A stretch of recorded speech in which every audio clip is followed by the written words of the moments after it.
two, I heard the immediate past Minister for Lands and Natural Resources, Samuel Abu Jinapor, MP for Damongo, in Parliament yesterday, obviously worried about Galamsey and talking about the fact that people are digging in forest reserves and that it is a big concern. The government has to do something about it. And I said, Cho, you have been out of power. It's not been 3 months since you left power. And it was under your watch, Abu Jinapor, that forest reserves were given to party apparatchik to go and mine in. The executive instrument, EI 144, who brought it? Who took it to Parliament? Who did all of that? Who did that? Who argued it out? Who? Suddenly, sense is locating everybody. Suddenly, sense is locating everybody. Just under 3 months ago, we had this whole regulation which allowed people to go into the forest to mine. Lands and Natural Resources, Minerals Commission, do they not work under you? The people who authorized the giving, and I'm sure that you were a cabinet member at the time. Were you this worried when an executive instrument was being issued for forest reserve to be turned into mining zones? Were you this worried? This Kokwasa Mutromojo hypocrisy must stop.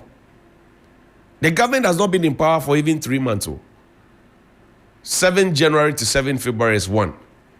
7 February to 7 March is 2. 7 March to 7 April will be 3. The government has not been even in power for 3 months. Suddenly your posture has changed. And you listen to some of the debaters, the debate is happening in Parliament, you listen to it and you say, so this man knew all this sense. And he kept quiet. He knew all this sense. He had all this sense in his head. And he kept quiet and he couldn't speak up. My God.